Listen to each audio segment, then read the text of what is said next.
De volta com o Bandeirantes Acontece para a nossa entrevista especial deste domingo, 23 de junho de 2019.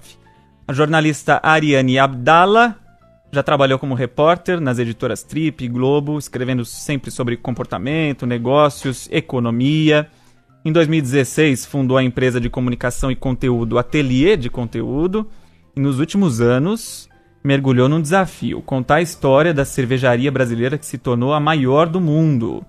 De um gole só, a história da Ambev e a criação da maior cervejaria do mundo. Será lançado agora, na próxima quinta-feira, em São Paulo. Daqui a pouco a gente dá todos os detalhes, mas antes conversa com a Ariane, que está aqui com a gente. Tudo bem, Ariane? Boa noite, seja bem-vinda.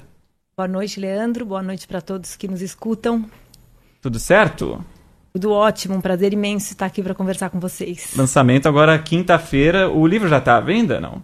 Já está em pré-venda, já faz mais de um mês, eu acho que está em pré-venda. E lança agora dia 27, quinta-feira, na Livraria Cultura do Shopping Iguatemi. Tô com ele aqui nas mãos. Ainda não li inteiro, li um pouquinho. Porque é grande o livro. Tem 430 páginas. Sim, caprichei. Foi um belo trabalho, hein? 3 anos? 3 anos, mais de 170 entrevistas. Visitei 4 países além do Brasil. Estados Unidos, Inglaterra, Bélgica, África do Sul. Foi um trabalho de pesquisa muito profundo mesmo. Conversando com quem? Muita gente que trabalhou na Ambev, executivos...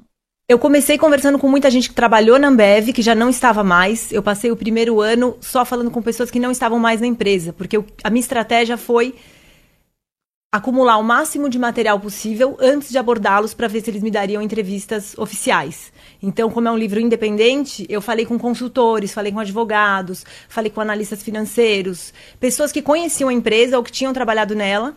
E aí, depois de um ano, eu abordei a Ambev e falei, eu tenho material para escrever um livro correto sobre a Ambev, mas queria muito mais que isso. Queria ter a participação de vocês, contar histórias inéditas, enfim. E aí, fui também entrevistar executivos. Entrevistei o Carlos Brito, que é o presidente mundial da Ambev, e outros executivos de todos os níveis hierárquicos. Visitei as principais operações da empresa, nesses lugares que eu falei, né? Bélgica, África do Sul, Brasil, Estados Unidos. Isso é importante que você falou, né? Um livro independente, né? Porque às vezes a gente fala, um livro sobre a Ambev, legal, chapa branca, né? Vamos contar a história da empresa. Não é isso, né? Como é que surgiu essa ideia? Não é isso de jeito nenhum. É um livro completamente independente. A Ambev não leu o livro antes dele ser publicado. A ideia surgiu, na verdade, primeiro de escrever um livro sobre qualquer tema. Eu sou muito apaixonada por reportagem, por mergulhos profundos, né? Eu sempre trabalhei em revista mensal. Primeiro na TPM, da editora Trip, depois na Época Negócios. Então, sempre gostei de fazer grandes reportagens. E a Companhia das Letras me procurou em 2014, no final de 2014, porque eles estavam em busca de novos nomes, jornalistas para escrever biografias de pessoas, empresas. Eu fiquei muito feliz com a ideia. Passamos um ano pensando que projetos eu poderia fazer. E a ideia surgiu numa conversa informal com o editor. Ele falou, né? Por que você não escreve a história da Ambev? Eu fiz um cálculo rápido, né? A história é popular, polêmica, um alcance gigante. Vai ser legal contar essa história. Mas eu sabia muito pouco sobre a empresa. Então, eu fiz essa estratégia que eu usava também com reportagens com empresas ou pessoas muito arredias à imprensa, gente que não gosta de falar. Se eu chegasse sem nada, sem nenhum passo ainda da pesquisa, acredito que teria sido muito difícil eles abrirem as portas, como acabaram fazendo depois. Então, eu falei, já vou chegar com material para escrever um bom livro. E foi assim que eu os abordei. Mas eles não é uma narrativa oficial. É uma narrativa que tem o depoimento deles, mas tem um depoimento de não só brasileiros, mas advogados estrangeiros que participaram dos contratos nas fusões e aquisições, analistas financeiros, funcionários. Falei com um executivo norte-americano que trabalhava na Anheuser-Busch, dona da Budweiser, que nunca tinha dado uma entrevista sobre o assunto. Ele continuou na empresa depois que os brasileiros compraram. Enfim, muita gente, muita história de todos os ângulos possíveis. Ou seja, histórias, inclusive, que talvez eles não quisessem que fossem publicadas, né? Ah, sim. Que é isso que interessa pra gente que é jornalista, né? Olha, eu acredito que assim, o que interessa é você ir no detalhe do detalhe, porque sempre que você vai com uma lupa, você sabe do que eu estou falando, né? A gente acaba vendo a complexidade das coisas. As coisas nunca são simples e a polêmica existe e as idiosincrasias existem quando você vai com profundidade nas histórias. Isso que a gente quer aqui hoje, em polêmicas. Nosso ouvinte está curioso, com certeza. Mas eu queria que você me contasse, então, selecionei alguns pontos aqui do livro. Hoje a empresa é a AB InBev, né? Sim. Só para explicar para o nosso ouvinte, a Ambev, de onde que surgiu isso, né? Começou lá atrás com a Brahma ainda, né? Isso, começou lá atrás em 89, quando os banqueiros Jorge Paulo Lemann, Marcel Telles e Beto Sicupira compraram a Brahma, que era uma cervejaria rival da Antártica, uma cervejaria muito popular, mas em termos de gestão já estava muito obsoleta, ineficiente. E em 99 eles fundem com a Antártica, criando a Ambev, que não era uma coisa comum naquela época, você ter duas rivais virando uma empresa só, era uma coisa super esquisita para o consumidor e mesmo para o ambiente de negócios, criava uma certa estranheza. E aí, em 2004, eles se associam aos belgas, donos da Stella Artois, e formam a InBev. A Ambev, ela continua existindo enquanto uma subsidiária. Até hoje ela existe. Então, no Brasil, América Latina, tem a Ambev, mas ela é parte da que hoje é a Bembev, porque depois da junção com os belgas, em 2008, a InBev comprou a Anheuser-Busch, dona da Budweiser, que foi por muitos anos a cerveja mais consumida do mundo, era um ícone norte-americano. E aí virou a Bembev por conta disso.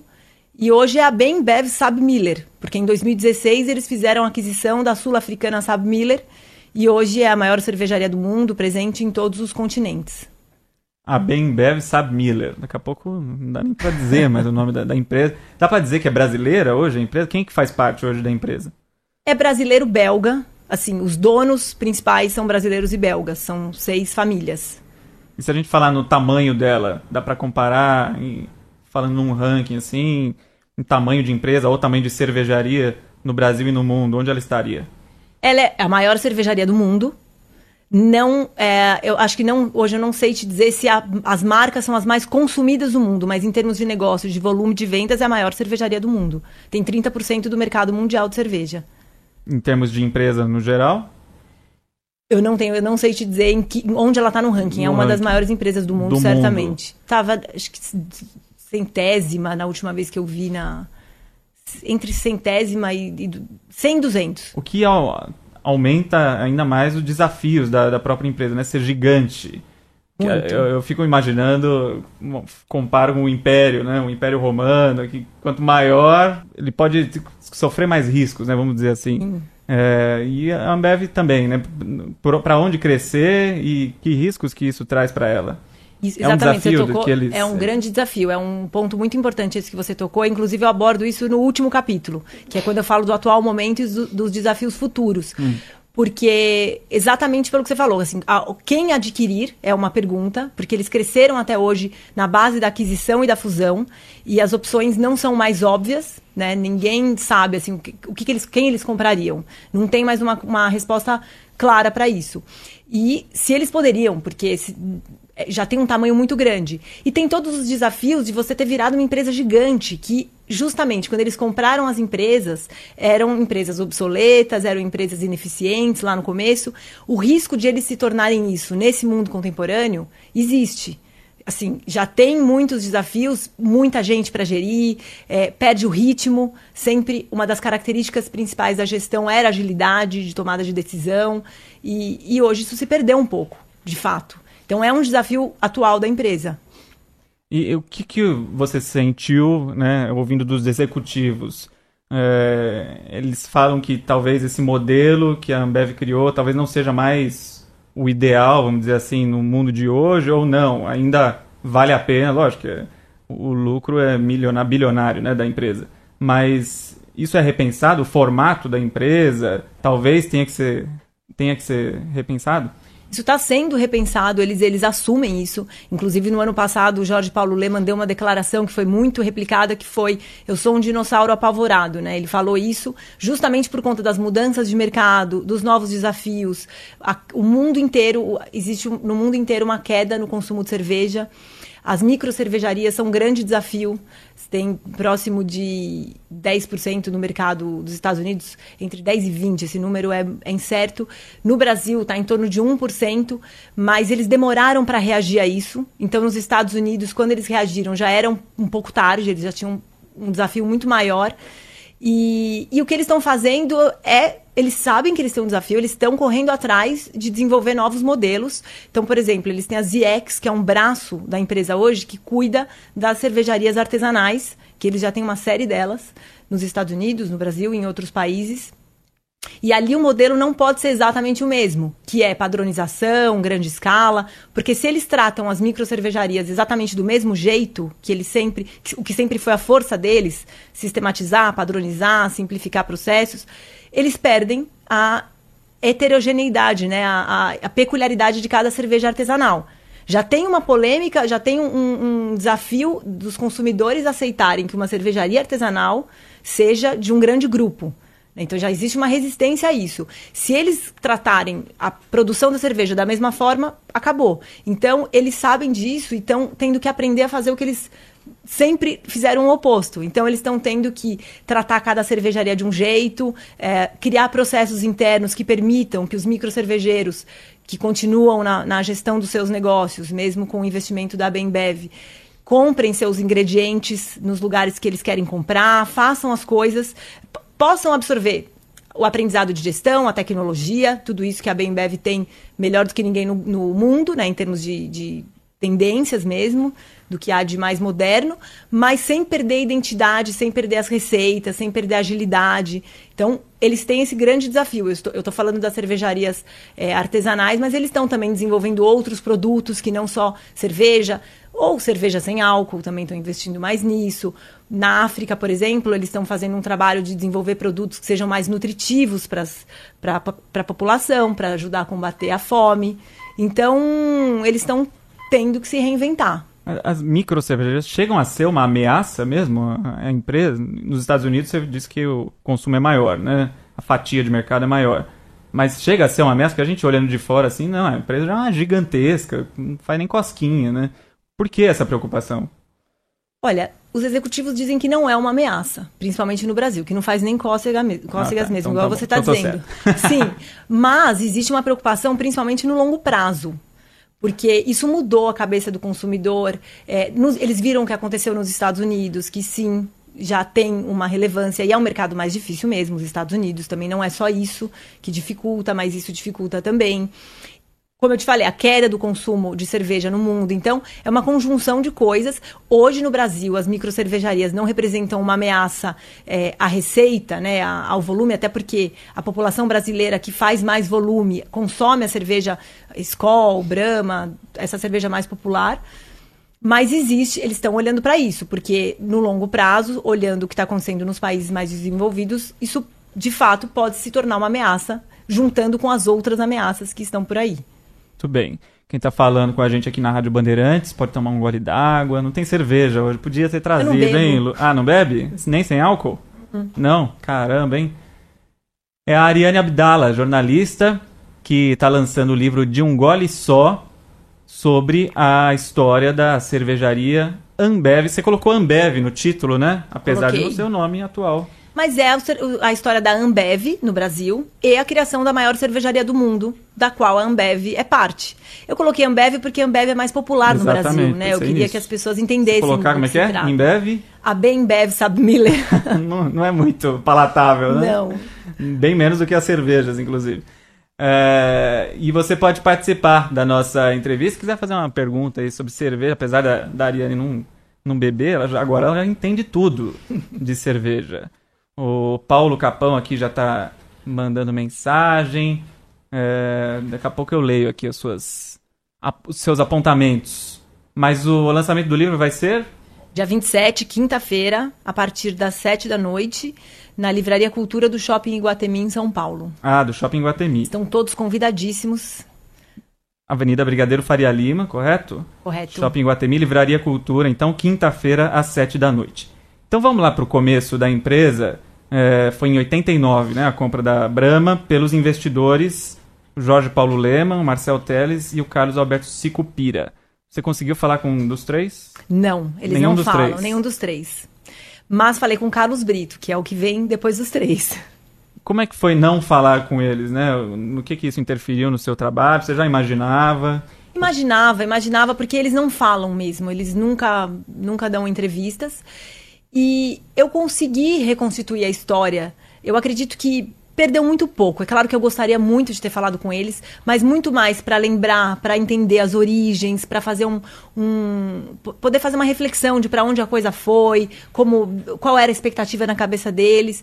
Mas a história, eles começaram essa história e até hoje eles são bastante presentes, mas ela foi construída por muita gente com que eu falei. Então eu acredito que em termos de história, de reconstituição de fatos, não perde, eu diria que não perde nada, porque as pessoas que participaram disso com eles me contaram uma série de histórias sobre eles, inéditas. O livro traz muita história inédita e muita coisa que nunca foi contada. Por exemplo? Bom, por exemplo, os bastidores da compra da Anheuser-Busch, dona da Budweiser. Os vai-vens, foi um momento super difícil do mundo. Quando foi isso? 2008. Ali as ações começaram a cair na época da compra, as ações da empresa. E as ações de qual empresa? Da Bembev e da Embev. Porque tava um burburinho, eles iam comprar, estavam para fazer o pagamento, mas o pagamento não vinha no tempo que os investidores estavam esperando. O que aconteceu ali atrás, que está no meu livro, é uma história que nem executivos que trabalhavam lá sabiam. Então, essa é uma história muito boa, ela é uma história bem financeira, eu tentei deixar o mais palatável possível, mas é uma história muito interessante que você vê o tamanho da ambição deles, o tamanho da tomada de risco. Para você ter uma ideia, foi o maior financiamento da história, da história de negócios até aquele momento, que depois foi superada pela Monsanto, mas naquele momento foi o maior financiamento da história e no meio da maior crise econômica. A Budweiser não estava à venda, era uma joia da América, considerada uma das empresas ícone, e todos os banqueiros que eles procuraram para financiar a compra falaram: vocês estão loucos, assim, vocês querem comprar a Budweiser nesse momento, vocês são brasileiros, assim, como assim, né? E eles conseguiram isso, conseguiram um financiamento inédito, né, de 45 bilhões de dólares, e foi um negócio impressionante. E como eles conseguiram, as discussões com os banqueiros, eles colocaram a própria empresa em risco, porque se eles não conseguissem pagar, a condição que a Anheuser-Busch tinha colocado é que eles teriam que entregar em Embev. Eles não poderiam desistir da compra, se eles não conseguissem o financiamento. Então, essa é uma história assim, muito, muito rica. Tem todo o bastidor da compra, da fusão entre Brahma e Antártica, que criou a Ambev, que foi também uma fusão muito polêmica. A aprovação no CAD, no Conselho de Defesa da Concorrência, aqui no Brasil, foram 9 meses de avaliação, de julgamento. Todo mundo falava que não poderia ser aprovado e foi. Então, eu tenho um capítulo só sobre o CAD. Tem muito, muito detalhe mesmo que eu não conhecia. Então, legal. Mesmo quem conhece muito essa história, eu acredito que vale a pena. Porque... Então, os próprios executivos, né, pelo que você disse. Exato. Você falou uma palavra que é ambição, né? Conversando também com eles, apesar de você não ter falado com esses três, mas conversou com outros executivos, né? O que leva, o que motiva essas pessoas, essas empresas a serem cada vez maiores? Porque se uma empresa compra uma, e, enfim, aí junta com a Antártica, poderia já estar suficiente, né? Por que tem que crescer até o infinito e além? Qual que é a motivação? Bom, essa resposta eu não tenho, né? Eu acho que essa resposta, assim, inclusive, cada um deve ter o seu motivo, né? Agora, o que me impressionou muito é uma vontade de realizar, que é o que você falou. Tem um momento que você fala, mas já tem dinheiro muito mais do que o bastante, já tem poder, já tem status, já tem qualquer coisa óbvia que a gente consiga pensar como motivação, já tem. Então, isso é contagiante, porque eu senti que tem uma vontade de realizar mais e de conseguir o impossível e de superar um desafio dos executivos, que é uma coisa contagiante. Eu diria que, assim, isso, somado à disciplina,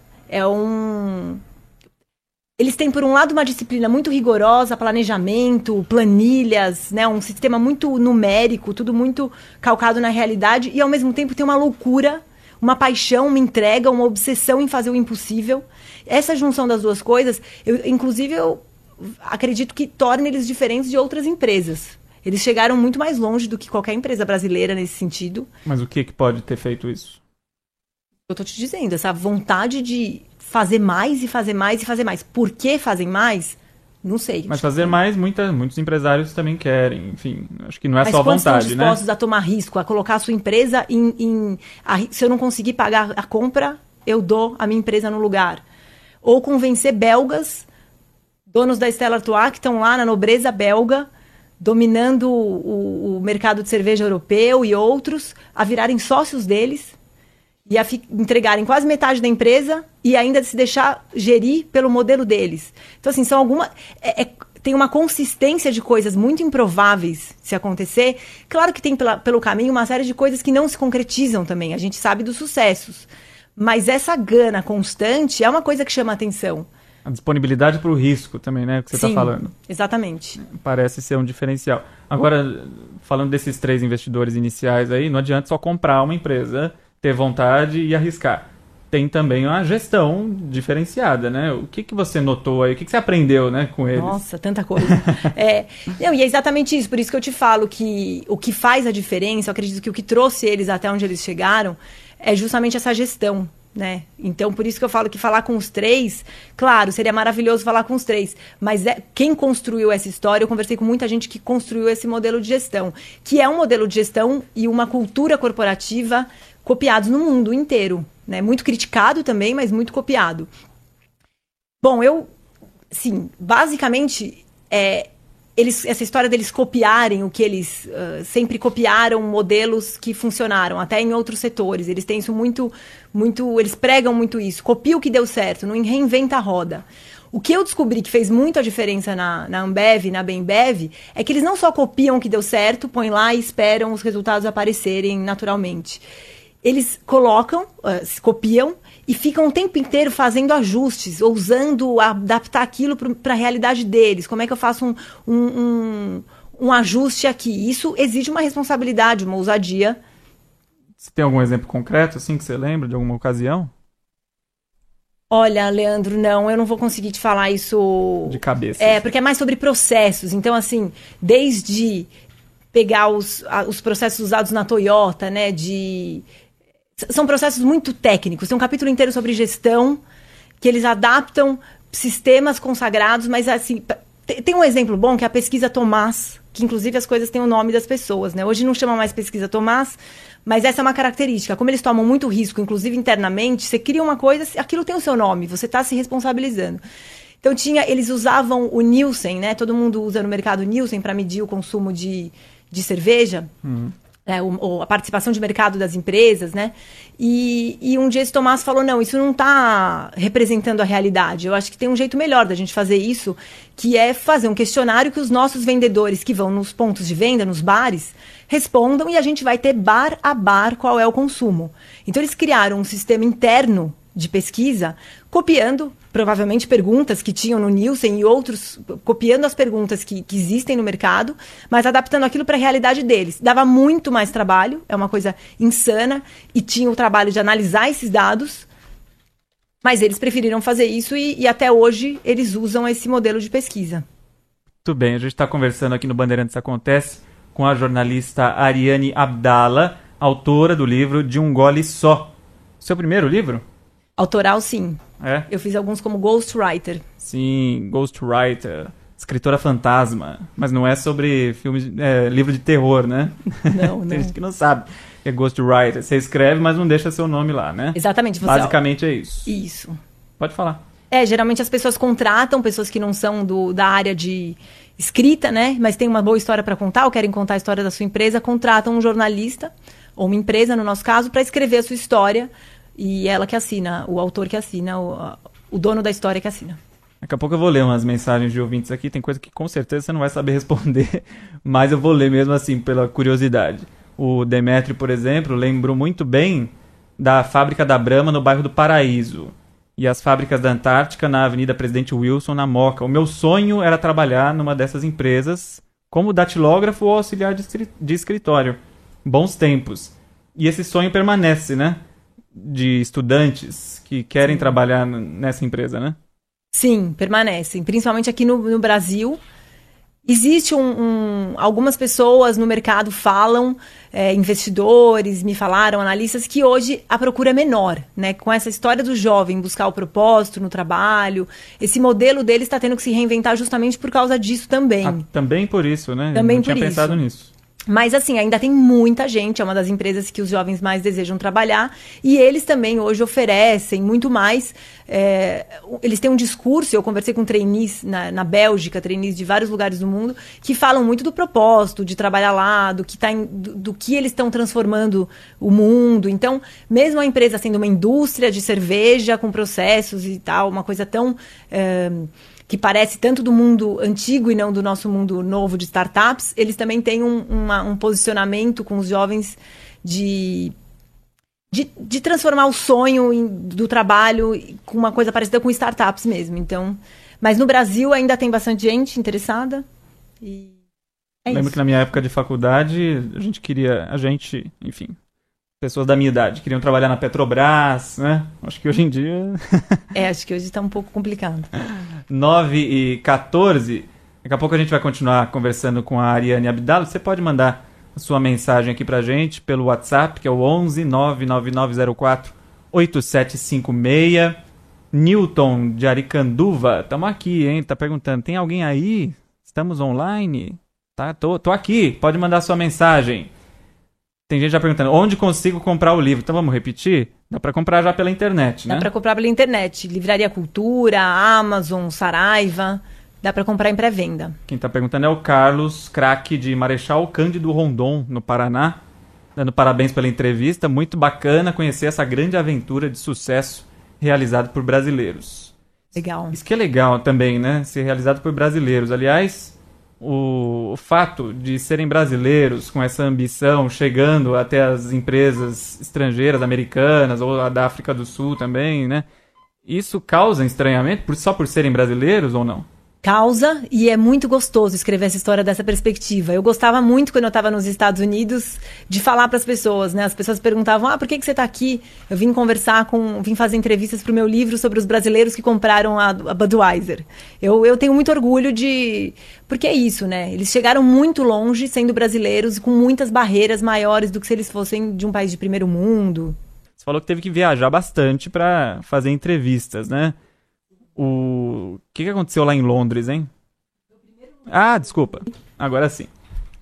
Foi o primeiro lugar que eu fui, Londres. E Londres eu só tinha uma única entrevista marcada, que era com um analista financeiro, que é um dos maiores no setor de bebidas do mundo. E, bom, eu não chequei antes. Um dia antes estava tudo confirmado, porque afinal ele é um britânico. Então eu fui direto ao escritório. E eu passei pela cidade nos dias antes, conheci os bares, fiz uma pesquisa de campo, mas ele era a minha única entrevista certa. E aí eu cheguei na hora marcada, veio a secretária dele apavorada e falou que ele tinha feito uma cirurgia, que ele não estava lá. E que como eu marquei direto com ele, ninguém estava sabendo. Bom, eu fiquei desolada, assim, mandei um e-mail pra ele dizendo que eu ia embora no dia seguinte, mas eu tava assim, vim aqui pra isso e não consegui, né? E aí, super frustrada, chateada, aí quando eu olho meu celular, eu lembro que eu tava subindo a escada do metrô, olhei meu celular, a resposta dele era, bom, desculpa, eu posso fazer por telefone, ou se você quiser, venha na minha casa às 3h. Era 1h. Eu falei, bom, tô indo agora. E aí, perder essa viagem não dá, né? Eu mudei, Eu falei, bom, de repente eu pensei, o que pode ser melhor do que entrevistar um dos maiores especialistas na área no seu escritório, né? Só ir na casa dele. E aí foi uma das melhores entrevistas. Eu fiz a entrevista enquanto ele cozinhava com a filha adolescente. Foi muito, muito rico mesmo. Todas as entrevistas foram em inglês? Todas as entrevistas durante a viagem foram em inglês, inclusive com os brasileiros, porque a vice-presidente de comunicação é belga, né, AB InBev, ela não tá mais, mas era ela que acompanhava, então ela me pediu para fazer tudo em inglês. E isso foi um grande desafio para mim, Leandro, porque eu falo inglês, sempre fiz entrevistas em inglês, leio inglês, mas meu inglês não é fluente. É diferente você ir falar com algumas pessoas que são muito especialistas, gente muito preparada, né? Advogado e banqueiros, investidores. Então, falando termos, né? Que você nunca deve ter ouvido. Exato. Mas você gravava tudo também, né? Gravava tudo, mas isso foi me dando uma autoconfiança, assim, muito grande. Eu cresci muito com esse projeto, né? Eu saí transformada mesmo da escrita desse livro. E esse foi um dos pontos que eu mais valorizo, porque hoje, assim, te digo que parece que nada é impossível mesmo. Depois de ter conseguido todas as entrevistas que eu consegui, ter feito inglês, ter ido para os lugares que eu fui, assim, foi muito mais do que eu poderia ter planejado. Quando ocorre uma compra, uma fusão, enfim, a cerveja permanece a mesma.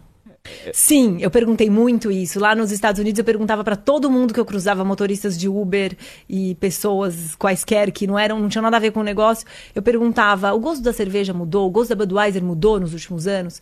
E todas as pessoas me disseram que não. A Ambev e a Bembev, enfim, oficialmente eles dizem que não, que eles nunca mudaram nenhuma receita, nem a da Antártica, que é uma que eu já ouvi muita gente que fala, Ariane, mudou o gosto da cerveja, eles mudaram as receitas. Eu não tenho como afirmar, até porque nem cerveja eu bebo, mas eles dizem que não mudaram e que seria muito bobo da parte deles ter mudado se as cervejas eram bem-sucedidas, faziam sucesso. Então... Que desafios que a empresa teve nesse período? A gente tem histórias, por exemplo, de processos trabalhistas, né?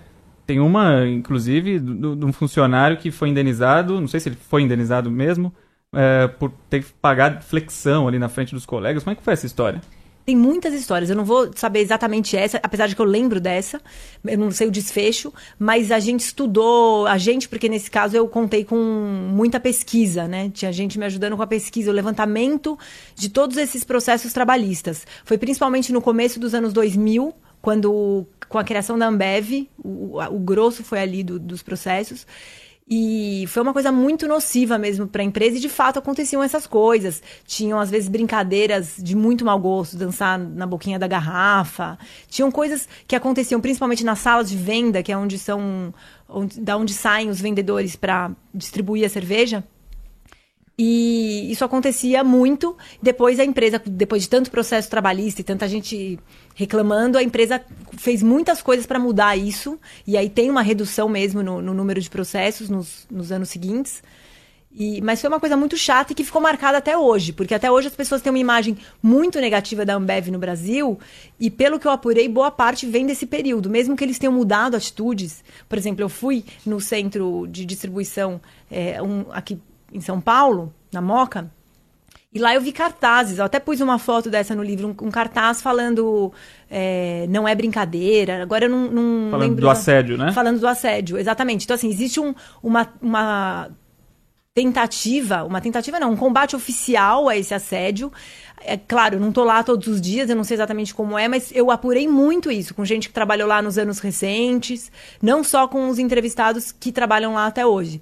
E as pessoas falam que isso mudou, que eles mudaram a postura, que internamente eles fazem muita campanha para que isso não aconteça mais. Claro que pode ser que aconteça em alguns casos, mas eu li estudos de casos de pessoas falando que isso não era mais estimulado, que elas só tinham ouvido falar que tinha sido assim.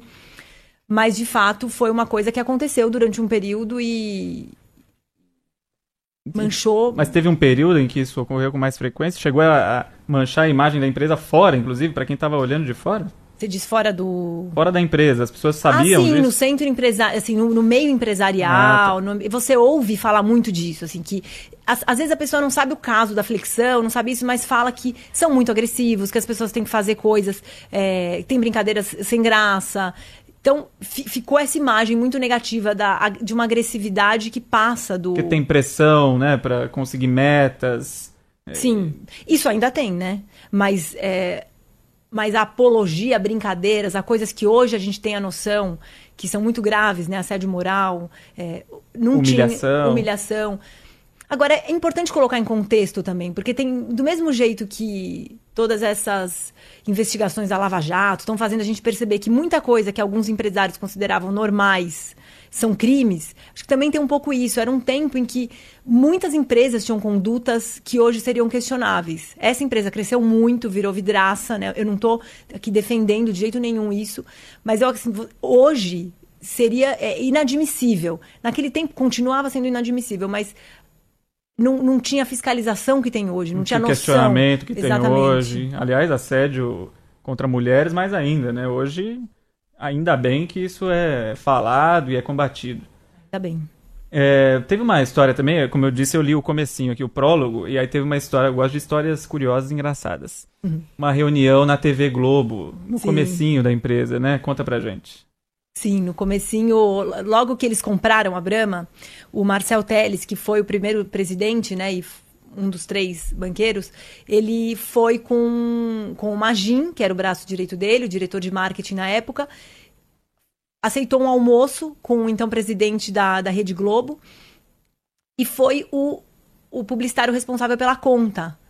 E aí eles chegaram no almoço e o garçom perguntou o que vocês vão beber, cada um respondeu, e o publicitário respondeu uma Coca, por favor. Inocentemente, imagino eu.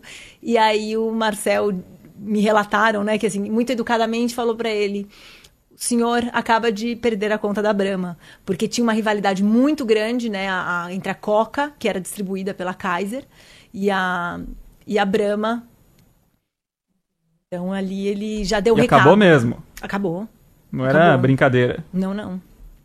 E que outros episódios envolvendo choque de cultura entre brasileiros e outros países, né? São muitos países envolvidos, né? Hoje em dia, a cada aquisição ou fusão, tinha algum conflito, alguma tensão?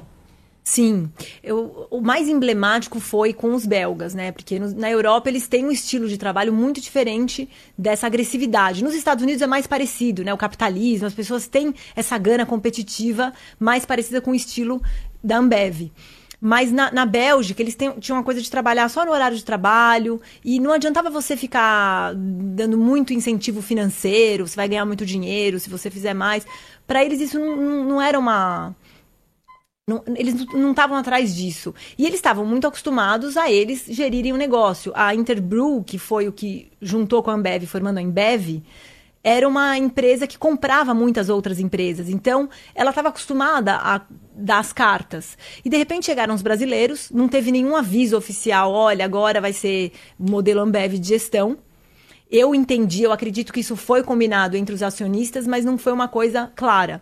E aí os brasileiros tiveram que dar um passo para trás. Eles não podiam chegar super duros, com o pé na porta, colocando os processos e tudo da Ambev. Eles tiveram que conversar um pouco com os belgas. E os belgas queriam discutir muito, não só os belgas, outras nacionalidades que estavam na empresa. Então, tem uma história da apresentação do modelo de remuneração que as pessoas foram levantando da sala e deixando o executivo falar sozinho, porque eles não estavam interessados. Questionavam o orçamento base zero, que é um dos principais pontos do modelo de gestão. E contam que numa reunião, enquanto o CFO apresentava, né, o diretor financeiro apresentava como funcionava o modelo, um belga falou: olha, eu não concordo, acho que a gente tem que discutir o conceito. Isso era impensável, porque eles estavam ali para colocar os processos tais quais eles sabiam que funcionava. Então, foi onde teve mais dificuldade e que os brasileiros tiveram que aprender a puxar um pouco o freio de mão e com calma, porque senão não ia funcionar. E nos Estados Unidos já foi mais claro, porque como eles compraram a Budweiser, estava muito claro quem comprou. Com os belgas era uma sociedade. Então eles tiveram que ir conquistando esse espaço. E conquistaram. Contra a vontade dos belgas, pelo menos a população, porque a imprensa belga, isso está no livro, punha muita resistência, assim, eles ironizavam, sabe? Eles falam que não importa o passaporte brasileiro, mas por que só tem brasileiro subindo de cargo? E, de fato, para os brasileiros era: eles têm a cultura, a gente precisa implantar essa cultura aqui, então vamos colocar os executivos que já sabem. Hoje isso mudou. Por exemplo, na África do Sul, você já não ouve mais, não tem mais resquícios dessa agressividade que tem aqui no Brasil. Eu até conversava com uns africanos, chamava assim de canto, falava: e aí, como é que é? É muito difícil trabalhar aqui? Eles são muito duros. E eles falavam, não, é ótimo, tudo bem, é duro, tem pressão por resultado, mas é ótimo o clima. E uma vez eu contei para uma diretora, eu contei para ela como é que era no Brasil, a imagem deles, e ela ficou horrorizada, porque para ela era outra coisa. E lá é interessante também que eles não sabem quem é Jorge Paulo Lemann, Marcel Telles, Beto Sicupira. Lá é a empresa, a autoridade máxima é o Carlos Brito, não tem a importância os três empresários como tem aqui pra gente ainda. Carlos Brito, que é o CEO, né? É o presidente da Bembev. E a empresa africana foi uma das últimas. Foi a última a ser adquirida. A ser adquirida. Que era a maior cervejaria da África do Sul? Era a segunda maior do mundo. E é interessante porque a africana, ela também também veio de um país emergente e ela também comprou uma empresa americana, que foi a Miller, em 2002, que também causou um estranhamento no mundo, como essas pessoas desse país emergente estão comprando uma joia da América. Então, ela tem uma história parecida, eu até falo disso no prólogo, eu fiz um paralelo porque ela tem uma história parecida com a dos brasileiros, os africanos se orgulham muito do que a empresa deles construiu, e de repente eles foram comprados. Então, num primeiro momento, eles ficaram bem assustados. E como é que seria? Até porque eles já tinham lido em matérias de jornal, em um livro que fala especificamente da aquisição da Anheuser-Busch pelos brasileiros. Eles já sabiam como é que era o estilo dos brasileiros e eles estavam um pouco assustados. Mas a minha impressão é que os brasileiros ali, junto com os belgas já estavam querendo melhorar isso. Eles já tinham aprendido muita coisa também no caminho, não queriam chegar lá e impor, porque isso deixa muita marca negativa no caminho. Então, é uma espécie de redenção, né? Eu entendi assim, que a África é uma espécie de redenção para a empresa também revisitar os próprios erros ou os próprios deslizes e fazer diferente. Muito bem, muitas histórias, hein? Para você acompanhar, foram 3 anos de trabalho, 170 entrevistas, mais ou menos, no livro De um Gole Só, a história da Ambev e a criação da maior cervejaria do mundo. Vai ser lançado, então, quinta-feira, às 19h. Sim, na Livraria Cultura, do Shopping Iguatemi, em São Paulo. Espero todos vocês lá. Estará autografando. Lá também não vai ter cerveja, né? Não. Será? Não?